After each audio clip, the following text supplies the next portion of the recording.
साथियों, आशा है आप सब ठीक होंगे और मैं भी ठीक हूँ।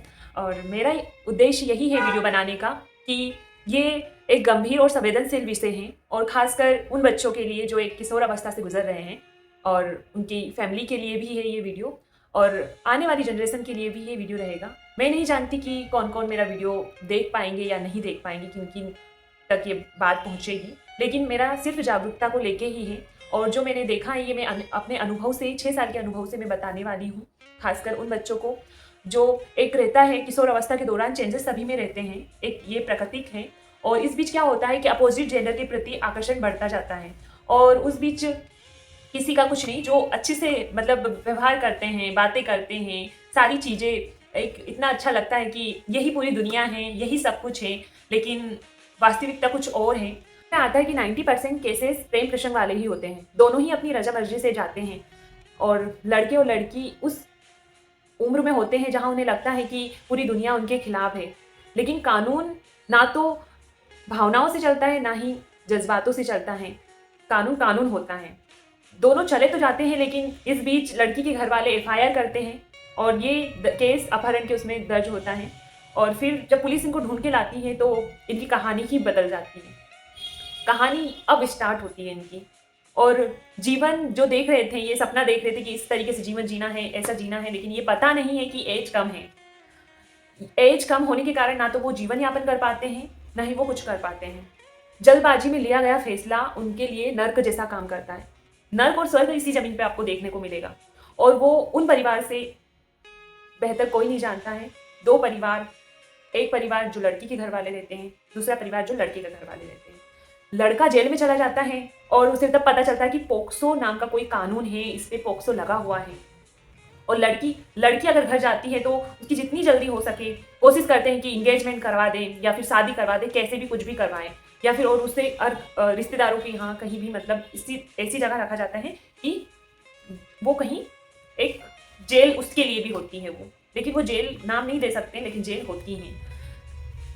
दोनों लड़के लड़की जब वादे करते हैं कि जेल ही जाएंगे, छुट जाएंगे, लेकिन ये चीज़ से अनजान रहते हैं कि पोक्सो नाम का कोई कानून रहता है, इसमें तो जमानत तक भी नहीं होती इस कानून में। मैं बताना चाहूँगी कि लड़का और लड़की दोनों के लिए ये किस तरीके से एक नर्क जैसा है और परिवार के लिए भी सेम वैसे ही रहता है। कोई नहीं चाहता कि अपने बच्चों के साथ बुरा हो, लेकिन क्या समाज उसको एक्सेप्ट करता है?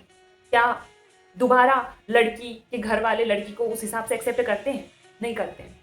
क्या होता है, सबसे पहले उसकी पढ़ाई छोड़ दी जाती है, आना जाना छोड़ दिया जाता है, वो किसी से मिल नहीं सकती है, उसे एक बंद कमरे में रखा जाता है, बाहर नहीं जा सकती है वो। क्या वो जेल से कम है क्या? उसका करियर वहीं पे ख़त्म हो जाता है। बहुत कम केसेस होते हैं जहाँ पे लड़की दोबारा पढ़ाई स्टार्ट करती हैं।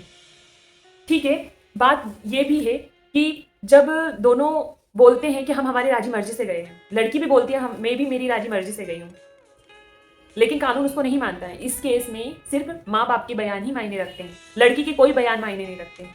और पलटती है वो बयान, वो इसलिए पलटती है कि उसके पास कुछ ऑप्शन ही नहीं बचता है। और अगर वो पलटती है, नहीं भी पलटती है, लेकिन उसका जो बयान रहता है वो मायने नहीं रखता है कानून की नज़र में, क्योंकि वो नाबालिग है। लगता है कि दीदी अगर लड़का नाबालिग हो तो क्या उसे भी जेल भेज दिया जाता है? बिल्कुल, उसे जेल तो नहीं, लेकिन किशोर सुधार गृह भेज दिया जाता है और वो तब तक रहता है जब तक उसकी एज वो बालिग ना हो जाए। फिर उस बालिग होने के बाद उसे जेल भेज दिया जाता है बाकी की सज़ा के लिए। लेकिन लोगों को लगता है कि सुधार गृह ही तो है, लेकिन उस लड़के का करियर उस समय एक खत्म हो जाता है, उस पर थप्पा लग जाता है एक अपराधी का। वो ना तो किसी शासकीय सेवा के योग्य रहता है, ना ही वो समाज में उसको पहले जैसे नज़रिए से देखा जाता है, ना ही वो पहले की तरह जी पाता है। और ये एक कड़वा सच है और बहुत ही कम लोगों को इसके बारे में पता है और ज़्यादातर केस यही होते हैं, ऐसे ही होते हैं कि पता नहीं था और ये चीज़ें कर बैठे। लड़का जो कल तक एक हीरो बनने का सपना देखता था, अच्छे भविष्य की कामना करता था, उसे पॉक्सो जैसी गंभीर धाराएं उस पर लग जाती हैं और वो एक अपराधी की श्रेणी में आ जाता है।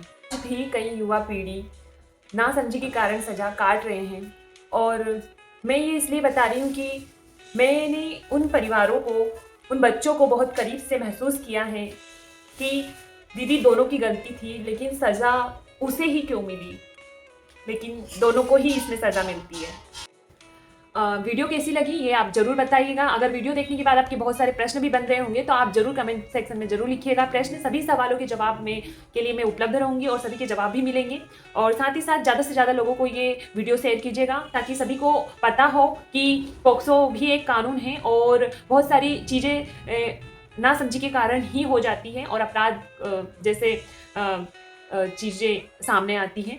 और ज़्यादा से ज़्यादा मैं यही चाहूँगी कि आप शेयर कीजिएगा अपने दोस्तों, अपने परिवार, रिश्तेदारों को। और पोक्सो के बारे में अगर आपको और जानना है कि पोक्सो कानून क्या है तो आप मुझे बताइएगा। मैं इस पर एक फुल वीडियो बनाऊँगी और उनके बारे में बताऊँगी कि पोक्सो क्या है और कितनी धाराएँ इसमें मेन हैं और इसमें क्या है, इसके प्रावधान क्या हैं और इसमें सज़ा का प्रावधान क्या है, इसमें जुर्माना क्या है, तो वो चीज़ें भी मैं आपको बताऊँगी। आप मुझे बिल्कुल बताइएगा कमेंट बॉक्स में। और वीडियो पसंद आए तो लाइक, सब्सक्राइब और ज़रूर कीजिएगा, बेल आइकन को प्रेस ज़रूर कीजिएगा ताकि आपको पता हो कि आने वाला वीडियो इस तरीके से है। धन्यवाद।